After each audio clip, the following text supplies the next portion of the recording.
সুপ্রিয় বন্ধুগণ, আজকে আমরা আলোচনা করব ন্যারেশন নিয়ে, অর্থাৎ ন্যারেশন কিভাবে শিখবেন, কিভাবে শিখলে দ্রুত গতিতে এগিয়ে যাওয়া যাবে সে সকল বিষয়গুলো নিয়ে। তাই আসুন ভিডিওটি প্রথম থেকে শেষ পর্যন্ত দেখি এবং পুরো বিষয়টি বুঝিয়ে নেই। হ্যাঁ বন্ধুগণ, আজকের ভিডিওটি খান মেথড এক complete book of written spoken English grammar এই বই থেকে নেওয়া হয়েছে। এই বইটি সম্পূর্ণ বাংলা অর্থ সহকারে ভিডিও লেকচার আলোকে তৈরি করেছে।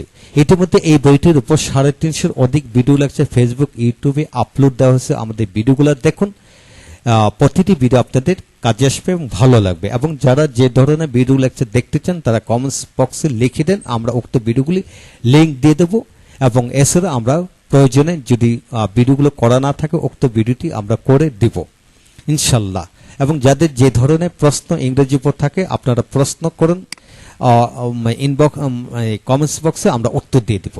হ্যাঁ বন্ধুগণ, এখন আসুন আমরা ন্যারেশন করার জন্য যে সকল প্রশ্নগুলো জানতে হবে সে সকল প্রশ্নগুলি আগে জানুন, তারপর আপনি উত্তর, তারপর এইভাবে শেখালে যে কোনো ছেলেমেয়েদের দ্রুত গতিতে এগিয়ে যাওয়া যাবে।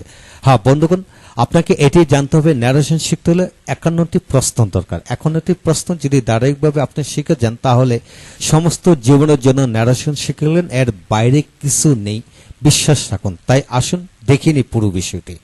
ন্যারেশন কাকে বলে, কত প্রকার ও কি কি? হ্যাঁ, ন্যারেশন বন্ধুগণ দুই প্রকার, এক হলো ডিরেক্ট আর একটা হলো ইনডিরেক্ট। হ্যাঁ, ডিরেক্ট ন্যারেশন কয়টি অংশ থাকে? দুটি অংশ থাকে। একটা হলো দুটি অংশ থাকে। ডিরেক্ট ন্যারেশনে সাধারণত কত প্রকারের বাক্য পাওয়া যায় বন্ধুগণ? 5 প্রকারের বাক্য পাওয়া যায়, অর্থাৎ assertive, integrative, imperative, objective, exclamatory. হ্যাঁ বন্ধুগণ, এখন হচ্ছেন 4 নম্বর প্রশ্ন, অ্যাসার্টিভ সেন্টেন্স বলতে কি বোঝায় এবং ন্যারেশন করার ক্ষেত্রে কত ধরনের বাক্য পাওয়া যায়? হ্যাঁ বন্ধুগণ, অ্যাসার্টিভ সেন্টেন্স হলো সাধারণ বাক্য। ইন্টিগ্রেটিভ সেন্টেন্স কত প্রকার ও কে কি? হ্যাঁ, ইন্টিগ্রেটিভ সেন্টেন্স 3 প্রকার। এটা হলো, একটা হলো সিম্পল ইন্টিগ্রেটিভ, আর একটা ডাবলেস কোশ্চেন, অর্থাৎ হু, হোয়াট, হুইচ, হন, হোয়ার, হোয়াই যুক্ত। তৃতীয় নম্বরটি হলো টেক কোশ্চেন। হ্যাঁ বন্ধুগণ, এখন আসেন সিম্পল ইন্টিগ্রেটিভ সেন্টেন্স বলতে কি বোঝায়, ন্যারেশন করার ক্ষেত্রে কত ধরনের বাক্য পাওয়া যায়? হ্যাঁ বন্ধুগণ, সিম্পল ইন্টিগ্রেটিভ হলো হা বোধক, যে প্রশ্ন করার পর হা বা না উত্তর আসে তাকে সিম্পল ইন্টিগ্রেটিভ সেন্টেন্স বলা হয়। এখন আসেন ডাবলেস ইন্টিগ্রেটিভ সেন্টেন্স বলতে কি বোঝায়? হ্যাঁ বন্ধুগণ, যে সকল সেন্টেন্সগুলি হু, হাট, হুইচ, হন, হার, হোয়াই যুক্ত বাক্য সেগুলোকে ডাবলেস ইন্টিগ্রেটিভ সেন্টেন্স বোঝায়। ডাবলেস ওয়ার্ড কয়টি? 9টি। ও কি কি? হো, হোম, হোস, হট, হুইচ, হন, হার, হোয়াই, হাউ।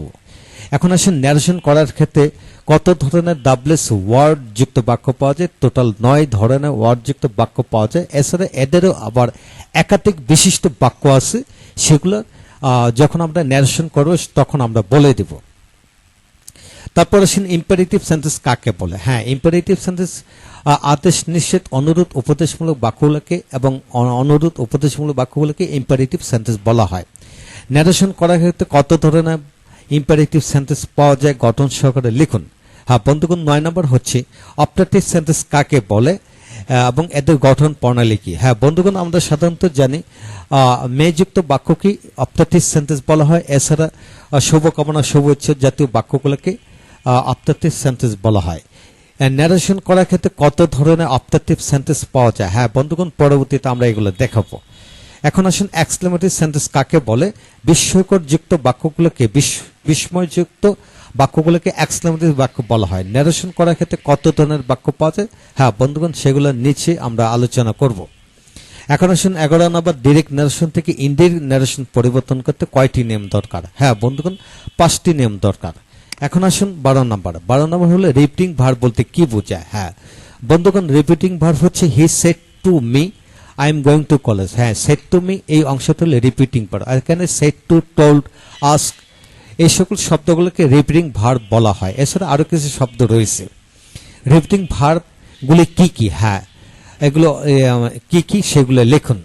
এখন আসুন 13 নম্বর, রিপিটেড পেজটি অ্যাসার্টিভ সেন্টেন্স হলে কি ধরনের রিপিটিং ভার্ব বসবে? অর্থাৎ যা থাকবে তাই, অর্থাৎ সেড টু থাকলে সেড টু বা টোল্ড বসবে। রিপিটেড পেজটি ইন্টিগ্রেটিভ হলে কি ধরনের রিপিটিং ভার্ব বসবে? আস্কড বসবে।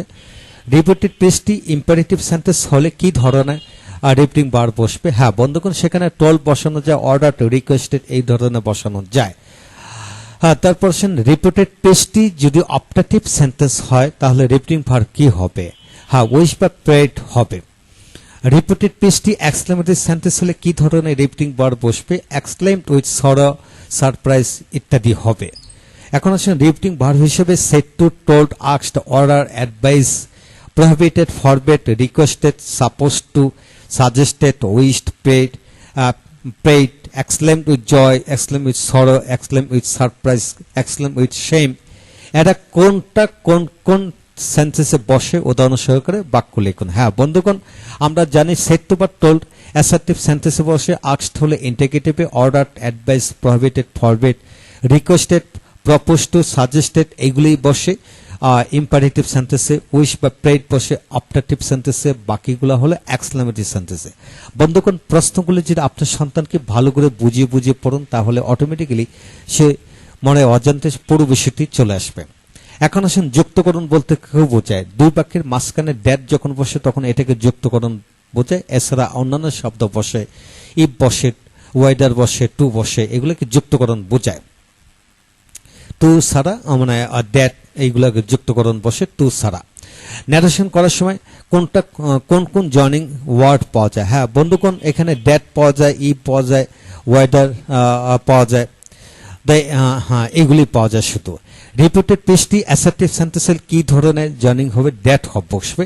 রিপিটেড পিসটি ইন্টিগ্রেটিভ হলে কি ধরনের জয়নিং হবে? সেটা ইফ বা ডাবলএস ওয়ার্ড হবে, ডাবলএস ওয়ার্ড বসে বা ওয়াইডারও বসে।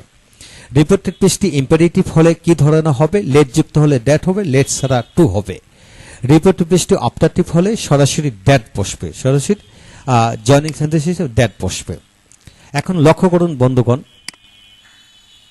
রিপিটেড পিসটি এক্সক্লেমেটরি সেন্টেন্স হলে জয়নিং সেন্টেন্সটি অর্থাৎ জয়নিং অর্থটি হবে দ্যাট। রিপিটিং ভার্ব এবং রিপিটেড পিস এদের মধ্যে কোন কোন ক্ষেত্রে দ্যাট বসে? হ্যাঁ বন্ধুগণ, অ্যাসার্টিভ ক্ষেত্রে দ্যাট বসে, অপটাটিভ, লেট, অপটাটিভ এবং এক্সক্লেমেটরি ক্ষেত্রে দ্যাট বসে। তবে ইম্পারেটিভ সেন্টেন্সে লেট যুক্ত হলে দ্যাট বসবে, আর লেট ছাড়া বাকিগুলো টু বসে। আর ইন্টিগ্রেটিভ হলে ইফ বা ডাবলএস ওয়ার্ড বসে। এখন আসেন 26 নাম্বার, রিপিটেড পিসের প্রনাউনের পার্সন কিভাবে পরিবর্তন হয়?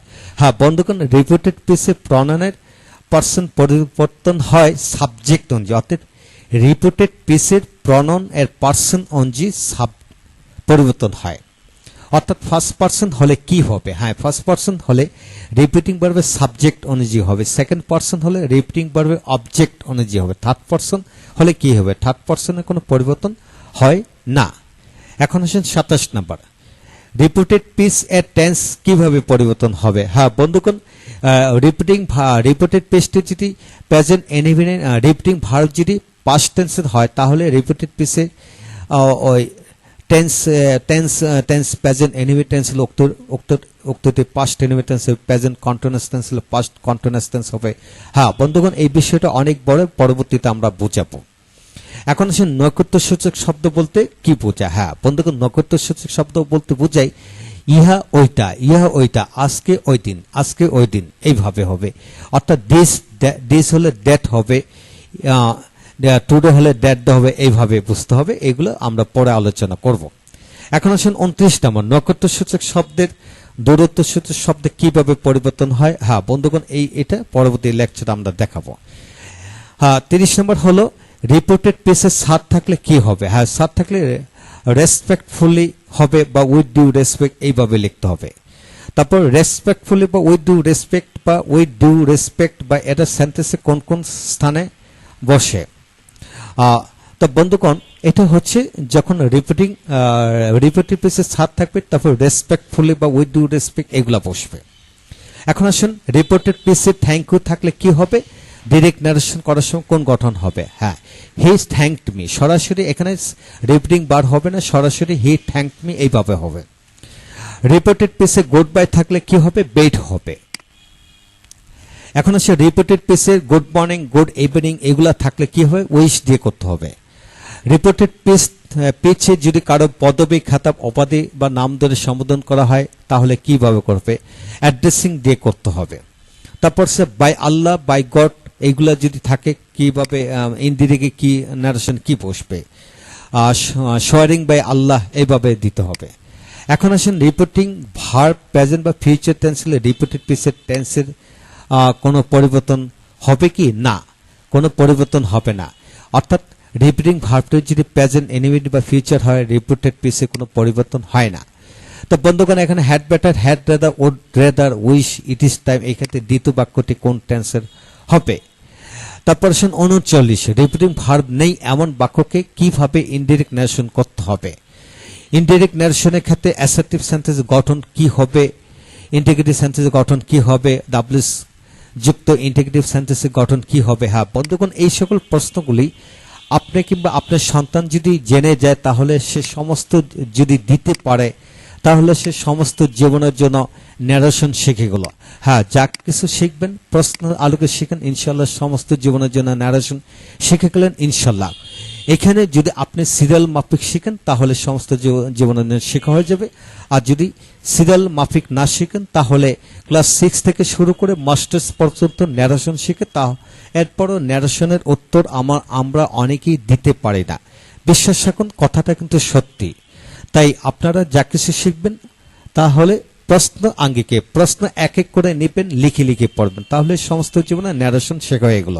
আর যদি শর্টকাট ওয়ে চান, তাহলে শর্টকাট ওয়েতে আপনারা সমস্ত জীবন পড়ে যাবেন, 2 লাইন ইংলিশ বলতে পারবেন না। এটা বিশ্বাস রাখুন এবং এটি সত্যি, এটি বাস্তব। ভালো থাকুন। পরবর্তী ভিডিওতে আমরা বিস্তারিত ন্যারেশন কিভাবে করতে হবে সেই সকল বিষয়গুলো আলোচনা করব। ভালো থাকুন। Thank you very much.